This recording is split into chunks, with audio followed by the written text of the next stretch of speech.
welcome to Binge Time, a podcast for us who maybe watch just a bit too much TV series and films. We're your hosts, Matt and Jenny. And let's get started with the news sweep. First up under cancel, we have The Peripheral, which only got one season. That was the sci-fi series on Amazon Prime, which starred Chloe Grace Moretz. Let's take this slow to not Slow mess and up the steady name. wins the race. Which we already had the news in February of this year that we actually got a renew of the series. So we had the hype up. Yeah. And now the news was released that it was canceled instead. So yeah, it's kind of very strange and sad. Yeah. Because I really saw potential in the series. But yeah. It was something new. That was Yeah. the fun bit. And it was a bit fun as well that they were in like Southern America. Yeah. Not like Latin America, but they had that slow like Texan more accent southern or- drawl. Yeah, exactly. Yeah. And there aren't that many series that we've seen at least that No. has that. So No. it was new for us as well to hear that kind of accent. Yeah, and I kind of liked it was almost like Ready Player One-esque series, some way with the whole like virtual world and not the whole haptic suits, but it was kind of like a Ready Player One. I felt it was close to that type of sci-fi anyway, but they did something new with it. Yeah. And it's very modern as well with those kind of VR glasses. Yeah. No, so sad. sad to hear. But it is what it is. Yeah. Okay. So if we go over to what's new instead, we just got a trailer. Well, I just found the trailer anyway for a series called The Winter King, which is one of those King Arthur stories. Another one. Yeah, another one. So this is a story of a younger Arthur Pendragon, and basically, as I understand it, a story of how he came to power. Okay. And it's starring, I'm probably going to butcher this name as well, but Ian de Kausteker? Yeah. I have no idea how to pronounce it. I don't think I've ever heard it. He's Irish? Scottish? Scottish, Right, yeah. So that's good for role, I think at least. We know him from Agents of S.H.I.E.L.D. Yeah. Where I don't think he had that thick of an accent, did he? He had accent though. He had his Scottish accent. Okay, but I didn't see the trailer that much, so I don't know if he actually. But I mean, Arthur is English, so he shouldn't speak Scottish. So Ian shouldn't have spoken that much Scottish, I think. Mm-hmm. Maybe. Well, it's their own take. Yeah, I think. And I mean, the trailer looked interesting, and it's cool to see him in a whole different kind of role. Because at first we didn't recognize him. Yeah, we didn't recognize him. So I think that speaks for the series. Actually. It kind of felt like a whole nother person from how we used to see him. He's actually an actor. Yeah, he's actually an actor. Oh my god. But this will, in the trailer it said it will launch on MGM Plus on the 20th of August. So it has already begun. The first episode has aired. But I'm not really sure here in Sweden where we can see it yet, because MGM Plus is not something I know of. So maybe one of our streaming services here will pick it up. Hopefully. Yeah. Yeah, okay. We move on to a series I found called Wilderness. That's on Prime. It's a thriller based on a novel by the same name by a person called B.E. Jones. Follows a couple who has a perfect life, a perfect marriage, and they think it's a happily ever after life. But when the wife finds out that the husband is having an affair, it turns into a living nightmare.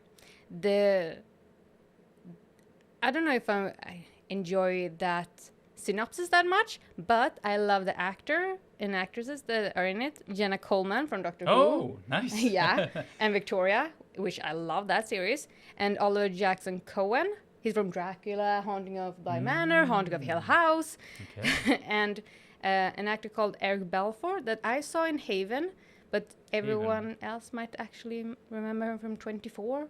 Oh yeah. Okay. So, 24. Yep.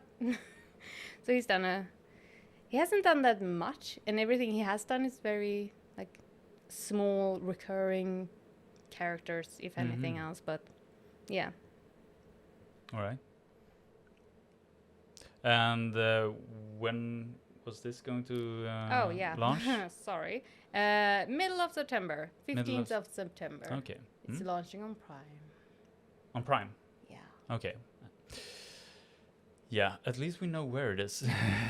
It's available in Sweden. Yeah, that's good. Okay, so for a third new series that's coming a bit further into the future, we have Rebel Moon, which is a Zack Snyder series. And I looked at the trailer before it as well for this, and it looked strange is the word that comes to mind. Yeah, because it's a fantasy sci-fi, so it kind of looks like a very weird mix between Star Wars and, I don't know, pick your random fantasy movie, I guess, Lord of the Rings or anything, basically. And it just felt weird. But I hope they succeed. I'm not sure if this is something that's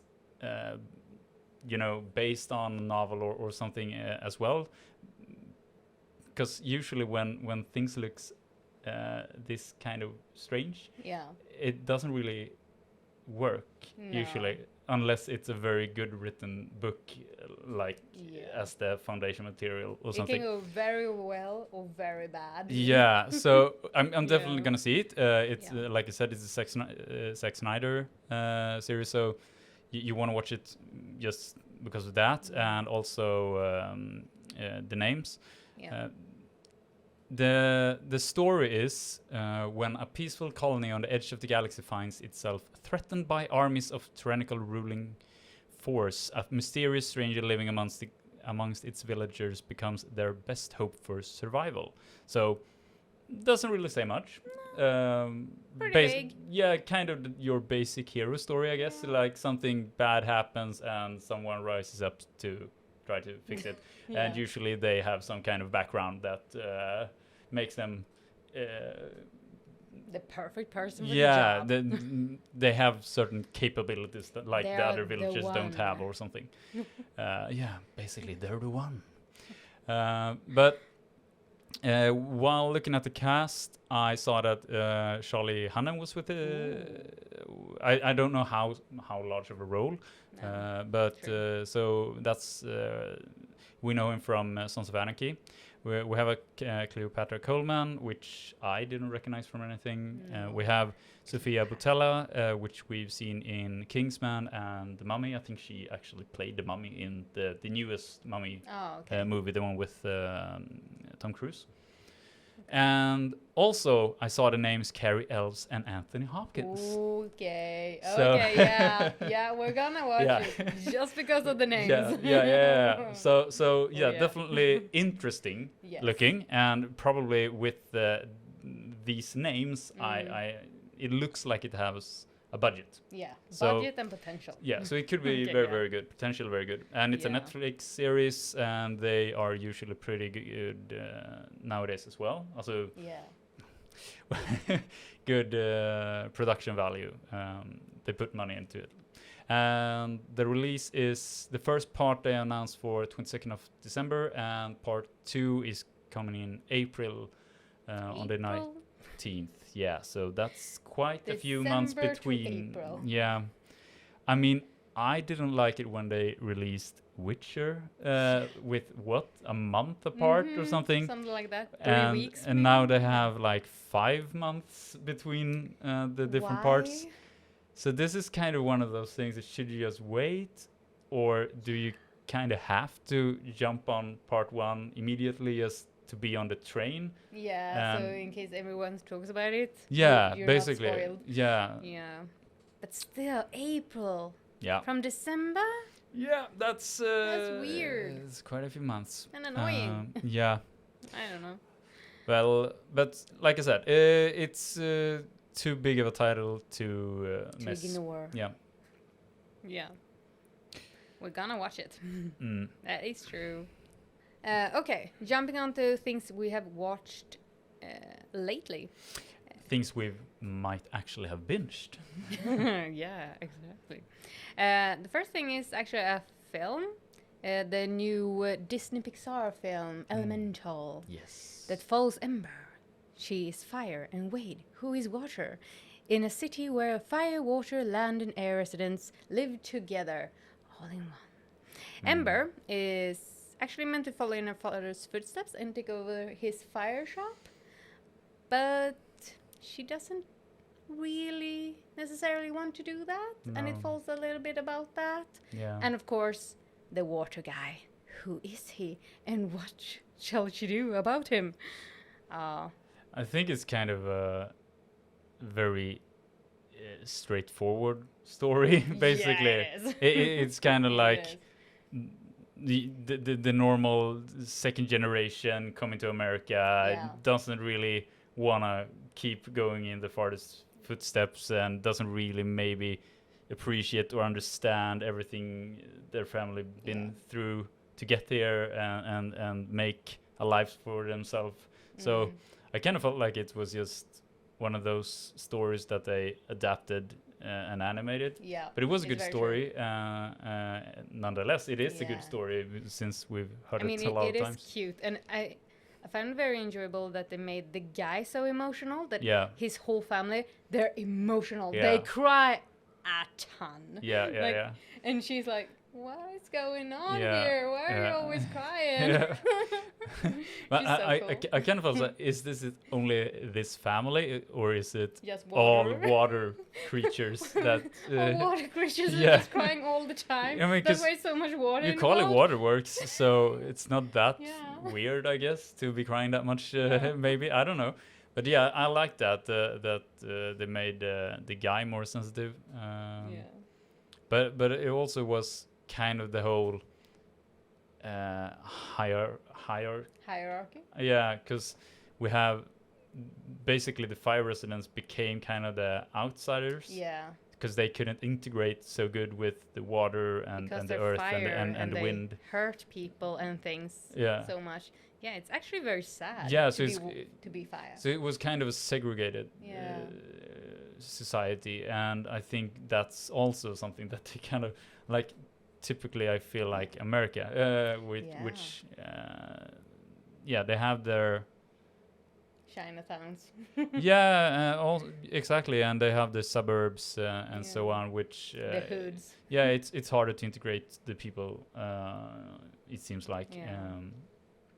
but yeah, it was a kind of story we heard before, but told in a new way. Yeah. And Disney is very good with making characters that are relatable, even though they're creatures or, in this case, elements and so on. And very good with combining the whole kind of what do you call them? Like more heavy themes, I guess, or serious themes with good amount of jokes and funny scenes without, taking away from the bigger, the important things. yeah, like without taking away from the larger theme, I guess. Or Exactly. Okay, so going to the people who voice the parts, Ember is voiced by Leah Lewis, who we know as George from Nancy Drew series. yeah, And she's very much not like this character. She's, I think, because in this she's the only child, so she's just herself instead of George, who has always been the older sibling taking care of the others. yeah. So it's very different from that point of view. But yeah, I'm gonna butcher this person's name, but Mamoudou Mamadou I don't know. Athey. We've seen him in Archive 81 as Dan Turner, and I know that we talked about how deep his voice was when we watched that series. Okay. It wasn't that deep in this movie, so I don't know if he's just grown and he just has taken it down a notch, or I don't know, but good voice actor. Yeah. He was also Ramsey in the new Jurassic World. I mean, Rams. Okay, yeah. I don't Jurassic remember that World character. Dominion. Me neither, but he was in it. Okay. But I think it was his mother, Wade's mother, Brooke, who is played by Catherine O'Hara. She's voiced a lot of things, but we know him mostly from Home Alone as the mother, as well as Sally in Nightmare Before Christmas. Kind of feels like she's mostly a voice actor. Yeah, I think so. Yeah. She's very good. I never recognize her voice, so...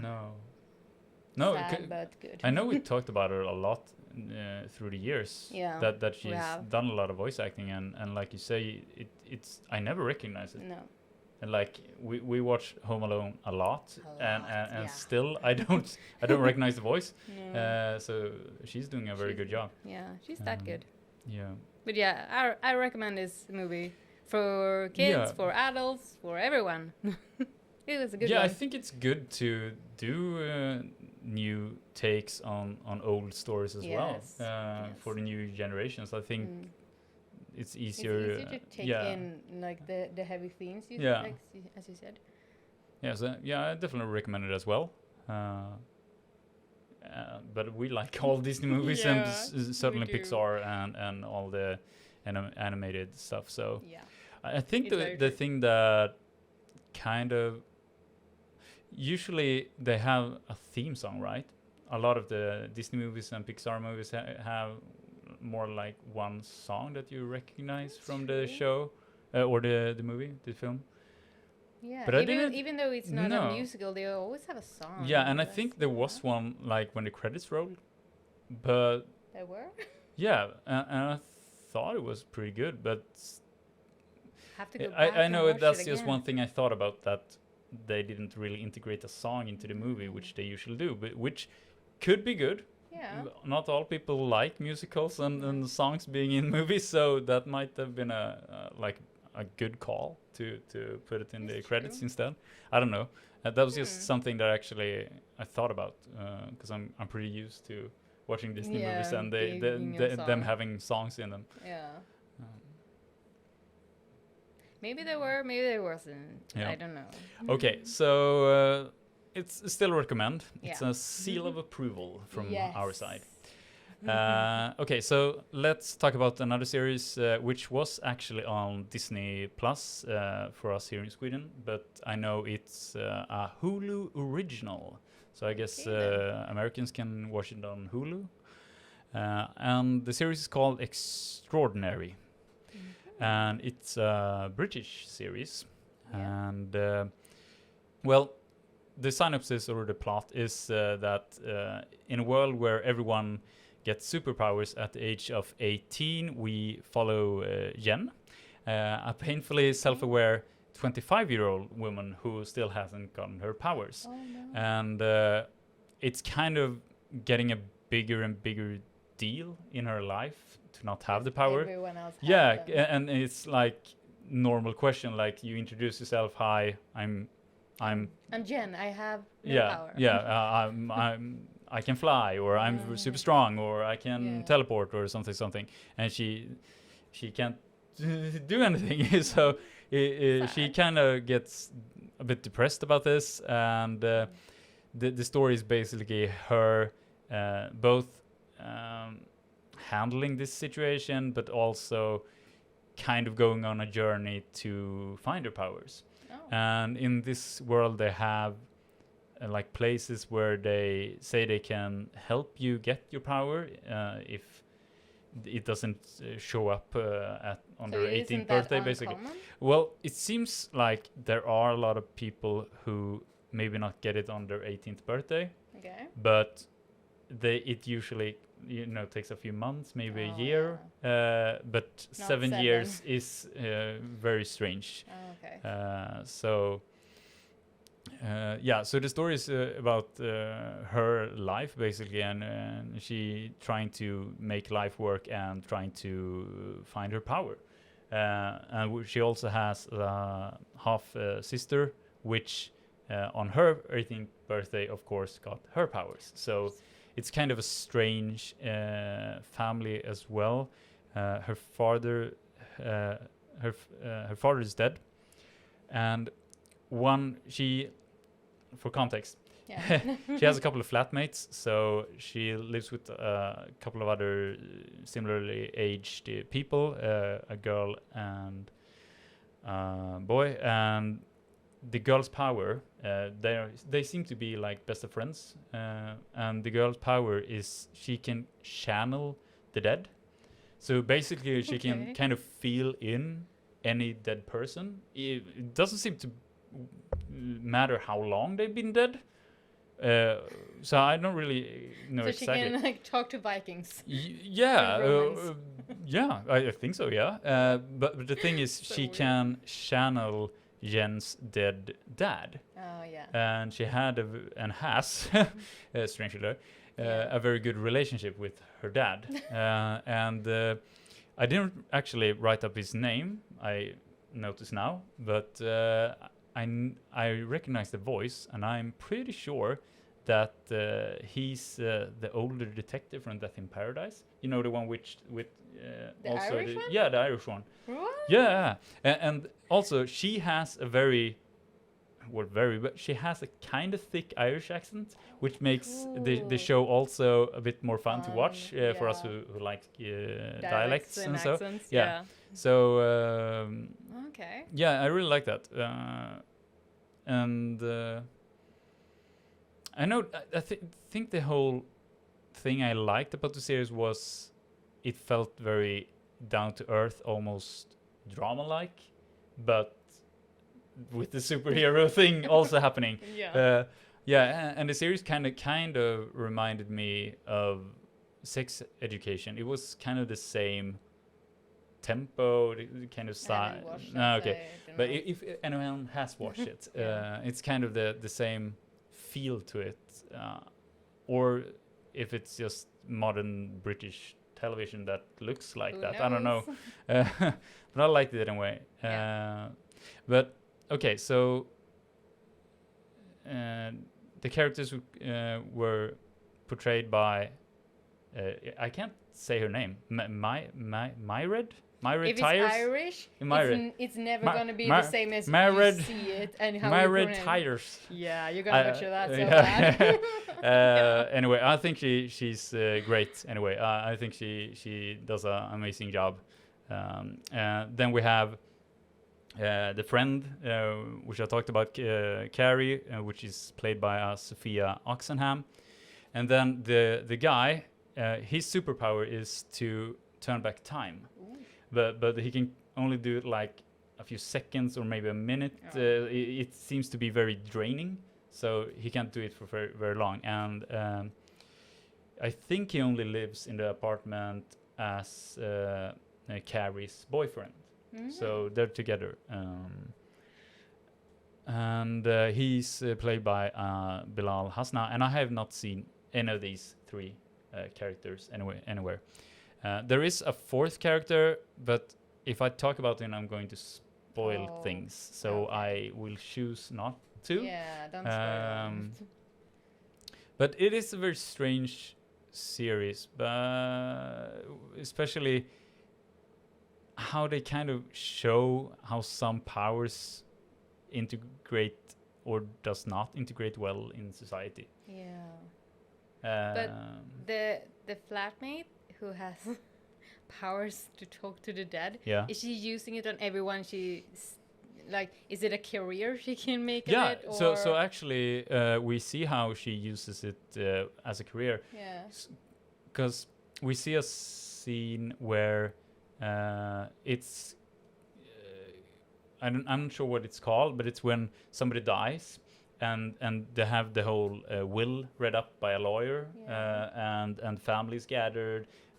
So instead of basically just reading out a will, she channels the dead person, and the person speaks. So it is like the person is alive and talking through her, and that's kind of what makes this actor so great, because you can really see how Sophia then changes from the role of Carrie and actually inhibits this other person, and she does it very, very well, I think, at least. So yeah, I really like that, and I think she probably had the most fun filming this.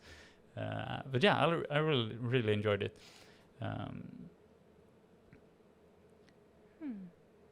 And it was a short series, 8 episodes, so it was pretty quick to watch.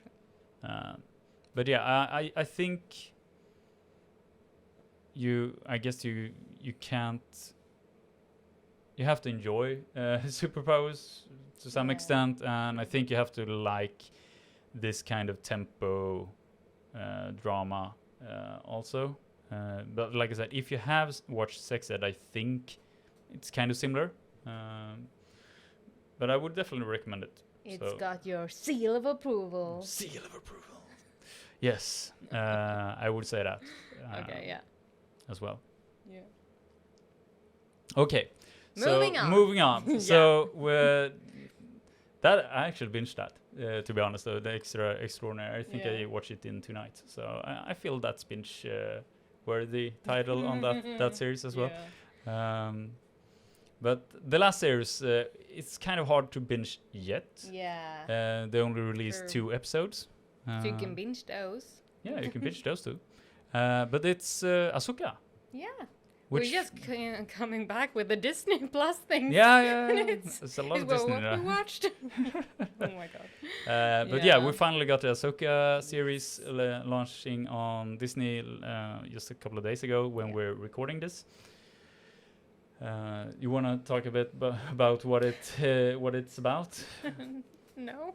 Yeah. Okay. I'm so bad at explaining things. You know this. Well, I think if you watch or plan on watching Ahsoka, you already kind of know what it is about. But yeah, it's another Star Wars series. I think this is like the 5th one or something now. Yeah, it's still by Dave Filoni and Jon Favreau. Yeah. So it's the same guys. Same, the still creators. Yeah, of Boba Fett. Yeah, of Boba Fett, the Mandalorian. So we already saw Ahsoka in The Mandalorian, or in both of those series, maybe. I don't know. They're all interconnected. Yeah, they're all interconnected. I think I also heard that they're actually making a movie where they're going to connect all of the different series. That sounds amazing. Yeah. If it's true and it actually launches. So that's good. Rumors. But yeah, it's Rosario Dawson, which reprises her role as Ahsoka Tano, and then we have Natasha Liu Bordizzo as Sabine Wren, which we also saw in The Mandalorian, I think. Yeah, she felt very like we've seen her before. I didn't know that, but she felt. I think it was like one episode, familiar? Maybe in the first series, first season. It was a while ago, anyway. Yeah, okay. But this series it also kind of takes off after the animated series, the Clone Wars and the Rebels. So we get like a continuation both on the animated series and also on the other live action series. So they're really trying to tie everything together, like all the movies and all the series and so on. And I know they got a bit of backlash already because they're like breaking some bits of canon, as I understand it. Yeah, I don't really want to spoil things if people haven't started watching Ahsoka, but there are some things which LucasArts has never really done before, which they do like now. the thing with the glasses in one of the series. Yeah, right. They're like, glasses has never been seen in any of the films. And like, yeah, but in this series we're gonna have glasses on that person. Like, okay, but that's new. I don't think all the things are such big things, but I mean, glasses, okay. But the thing with glasses, I think, was if they can fix like a hand, even though it's a robot body cam, they shouldn't need glasses because they should probably be able to fix eyes as well. But it could be someone's choice. They want to use glasses, or they don't. They can't afford the other surgery. Maybe, I don't know. It's odd. Yeah. It's odd. Then there is a few more people that I don't think has been in any of the series before, and that's Mary Elizabeth Winstead, which plays the Twi'lek, the green one, Hera Syndulla, the general. We know her from Scott Pilgrim and the movie Kate, which came out last year, I think. Any of those, but I recognize her from Mercy Street and Fargo. Oh. So I haven't watched that. Okay, but the Kate movie is actually good. So that you should watch, I think. And then we have Ray Stevenson, which plays Balin Skoll, which we know from... He played Volstagg in the Thor movies with Chris Hemsworth. Yeah, it's not a big role, but I think he's been in all of the movies. So you might have seen him there. Then we have, as you reminded me, David Tennant playing the robot Hyang, which I have to almost sink through my seat and say that I didn't really hear it was David Tennant. You didn't hear it was David Tennant. I'm so surprised. Especially since we just watched Good Omens 2. I don't know how you didn't hear it. You were so focused on everything else. I realize now that I might have kind of mixed them up. Maybe it wasn't Sabine we saw in Mandalorian. I think it's this one, which I'm come to know, Diane Lee Insanto, which plays Morgan Elsbeth, because I know Morgan was in Mandalorian. That character Morgan Elsbeth was in the season 1, I'm pretty sure, of Mandalorian. Okay. Yeah, so it might be that is character we actually saw before and not Sabine. But I know Sabine Wren is in one of the animated series, so it is a recurring character. And without spoiling too much, there was like a mural which saw very cartoony. So that was the characters from the series, the animated series. So we kind of see a lot of live action versions of those characters now, which I like it. Yeah, I like it as well. I think it could be one of those things that maybe people don't like. Yeah, probably. There's always going to be like 50-50. Yeah. Like people who love it, people who hate it. Yeah, live action is hard. Yeah, it's very hard. As well, so. It's true. Yeah, but I think we're off to a good start. We only got the 2 episodes, which is kind of a new thing that's been occurring more and more, that we had that 2 episode like premiere, and then we get 1 episode a week for a long it's time. Like watching TV in the old times again. Yeah, but I do like that they at least give us 2 episodes. Yeah. Because then you can kind of get a feel for it. Yeah, get a feel for it. Yeah. So that's good. And I mean, I liked it, but some things I feel I'm pretty biased.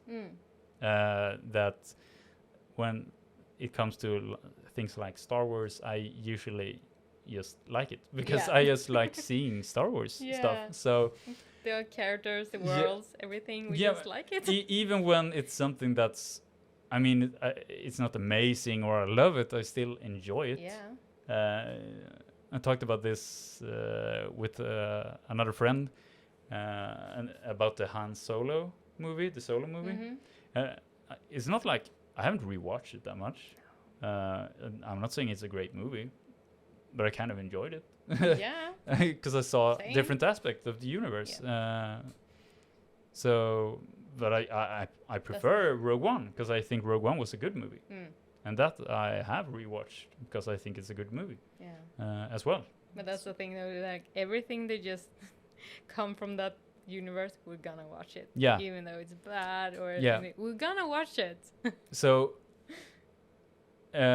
of course, this also gets a seal of approval Yes, it because does. it's It's Ahsoka. yeah, it's Ahsoka. It's a Star Wars Yeah. series. So it's more like I can criticize certain scenes or Yes. certain ways they've done Mhm. stuff, but I'm still going to recommend that if you like Star Wars, you should gonna watch like this this as well. Yeah. Yeah, it's true. Yeah. I think we should talk about the series as well, kind of when it's ended, Yeah. the series after the series finale, Yeah. and We're let's gonna see. return to it. Yeah, and let's see how we feel about it then. Yeah, maybe we've changed our minds. Yeah. And we hate it. I don't think so. I don't think so. I We- mean, it could happen. It could happen. I guess. Yeah, it's Anything's a very possible. small percentage of Yeah. chance, but we might. Who knows? Yeah. Stay tuned. Stay tuned. Exactly. Okay, so let's wrap this episode up and Yeah. say thank you very much for listening. This is our first time doing a podcast in English and on camera, which I'm pretty sure those of you that has watched this noticed. Yeah. It's hard when it's not your native language, and Yeah. it's hard when you're not used to having The camera. focus on something. Yeah. Yeah. So we actually have another podcast called Streckset, where we talk about TV shows, but only TV shows. Yeah. And of course in Swedish, Yeah. since that is our native tongue. Yeah. So it was a bit easier for us, yes. Yeah. But so like this is very new to us, and we hope you'll listen again and stick around. Yeah. That's it for this time. Yeah. Ha det Ha det gött. gött.